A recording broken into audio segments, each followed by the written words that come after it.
Ciao a tutti, oggi siamo come vedete con uno schema, non siamo con un tutorial vero e proprio perché questo è solo un approfondimento per quanto riguarda un tutorial precedente. Sto parlando dello scaldacuore Kila. Siccome ho notato che comunque ci sono stati dei problemi per quanto riguarda il passaggio del marcatore, ho deciso di fare un video apposta per spiegare nei dettagli quel passaggio che ahimè nello spiegare è complicato, ma nel mettere su è davvero molto facile. Partiamo subito nello spiegarvi cosa ho fatto in questo schema, cosa sono questi disegnini che ho provato a realizzare. Questa linea qui sarebbe la fascia che noi abbiamo fatto per creare lo scaldacuore. La fascia di 2 metri che avvolge il corpo, quindi quella che poi dopo abbiamo diviso inserendo 1 metro da una parte e 1 metro dall'altra. La parte centrale, questa qui, è la parte che va vicino alle nostre spalle, appoggiata alle nostre spalle. Quindi considerate che sia tipo una sciarpa. Quando noi indossiamo una sciarpa, cosa facciamo? Andiamo ad inserire la sciarpa vicino al nostro collo. Vicino al nostro collo. Da qui poi dopo facciamo avvolgere con il restante della sciarpa, quindi con queste due parti, avvolgiamo il collo, quindi l'avvolgiamo sia da un lato che dall'altro, incrociando sempre il nostro lavoro. In questo caso cosa dobbiamo fare? Non dobbiamo andare ad avvolgere il collo, ma dobbiamo andare a posizionare la nostra fascia sulle spalle dalla parte di dietro, quindi appoggiata dalla parte di dietro. Il restante del nostro lavoro deve avvolgere il nostro corpo, l'avvolgiamo sempre a X, quindi da questa parte facciamo scendere il nostro lavoro e lo facciamo andare dietro. Questa parte facciamo la stessa cosa e lo facciamo andare dietro, creiamo una X dalla parte davanti. Ora qui è l'altra parte che scende e questa sarebbe l'altra parte che scende. Una volta fatto questo, noi stiamo misurando il capo in questo momento, da qui andremo a fare il passaggio del marcatore. Dobbiamo inserire il marcatore, questa è la parte delle spalle, dobbiamo inserire il marcatore sotto allo scalfo, quindi praticamente qui, ma non dalla parte davanti, dalla parte di dietro della fascia. Quindi non andiamo ad inserire il marcatore in questo punto, ma noi andremo ad inserire il marcatore da quest'altra parte, nella telecamera. Quindi da quest'altra parte andiamo ad inserire il marcatore dalla parte di dietro. Una volta che abbiamo fatto questo, abbiamo praticamente passato il passaggio cruciale, quindi quel marcatore poi dopo ci guiderà per fare le maniche, perché poi da qui, una volta che andiamo a toglierlo, andiamo a metterlo sul piano di lavoro, ammettiamo che il marcatore, queste sono le spalle, ammettiamo che il marcatore sia posizionato qui sotto. Una volta fatto questo, andiamo a misurare questo marcatore fino in questo punto per vedere quanto spazio è rimasto. Ammettiamo che è rimasto 80 centimetri. 80 centimetri. Da qui facciamo la stessa cosa anche dall'altra parte, quindi misuriamo l'altra parte del nostro lavoro e arriviamo a 80 centimetri. Arrivati a 80 centimetri inseriamo l'altro marcatore, quindi diciamo che il primo marcatore aiuta tutti gli altri marcatori ad essere inseriti. Una volta fatto questo non ci rimane altro che lasciare i 15 centimetri.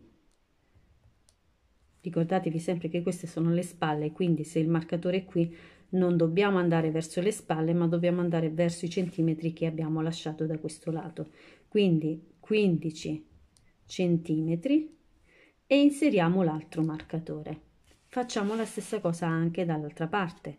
Andiamo verso gli 80 centimetri, lasciamo 15 centimetri e inseriamo l'altro marcatore. Questa è la parte che lavoreremo per quanto riguarda le maniche. Notate, questa è la spalla, i marcatori sono giù. Se vado a disegnare, faccio il disegnino, io non sono tanto, ecco, se vado a disegnare in questo momento mi ritroverò in questo modo, con il marcatore iniziale sotto all'ascella, e questa è la parte di dietro del nostro lavoro, mentre questa fascia viene poi dopo inserita dalla parte davanti, questa fascia viene inserita dalla parte davanti e si forma la croce che abbiamo ottenuto qui. Questa sarebbe la parte degli 80 centimetri, questa sarebbe la parte degli 80 centimetri. 80 centimetri, io adesso sto tirando dei numeri così a caso, però ripeto, il marcatore va inserito sotto l'ascella e qui vedete il disegno. Vado a continuare il disegnino e vedete che il marcatore di cui parlo è sotto allo scalfo, quindi è proprio questa parte qui, da qui a qui. Poi dopo dobbiamo lavorare la manica. Per quanto riguarda il bottone non vado neanche a fare il disegno, perché comunque va dietro, e quindi nel momento in cui andiamo a fare la croce sappiamo benissimo che dobbiamo unire le due fasce. Se in questo modo il passaggio vi resta ancora complicato, io l'ho elaborato così proprio per fare in modo che andiamo a posizionare per benino il marcatore, però possiamo semplificare tranquillamente la cosa facendo in quest'altro modo. Allora, ammettiamo nuovamente che qui abbiamo la fascia. Questa è la nostra fascia, il lavoro iniziale. Da qui abbiamo detto che dobbiamo dividere il lavoro, quindi 1 metro da una parte e 1 metro dall'altra, per poi 1 metro e 1 metro. Questa è la parte che andrà sulle spalle. Allora, la cosa che possiamo fare per semplificare il tutto è andare a misurare le nostre spalle. Misuriamo le spalle, quante sono? 50, mettiamo che abbiamo 50 di spalle. Andremo a inserire 25 centimetri da una parte, 25 centimetri dall'altra. Una volta che abbiamo ottenuto la misura delle spalle, basta inserire il marcatore. Adesso qui, inserendolo qui, è indifferente perché poi dopo noi andiamo a girare il lavoro e quindi inseriamo la manica. Però possiamo fare anche così. L'importante è che se fate così, indossatelo il capo, perché può essere che in questo modo può tirare. Ecco, per questo io ho preferito spiegarvi in quell'altro modo, però ripeto, se è complicato, perché capisco che nello spiegare è complicata la cosa, se è complicato quel passaggio lì, allora facciamo semplicemente questo. Quindi ricapitoliamo.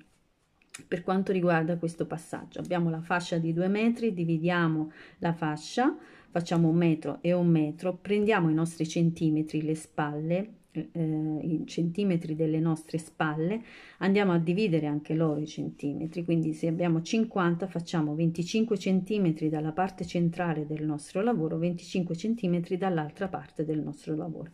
Così abbiamo ottenuto le spalle. In questo modo abbiamo ottenuto le spalle. Da qui ai centimetri delle spalle possiamo inserire tranquillamente il marcatore. Lavoriamo una volta che abbiamo inserito il marcatore, andiamo a vedere quanto spazio c'è, quanti centimetri ci sono da questa parte. Ammettiamo che sono sempre 80 centimetri.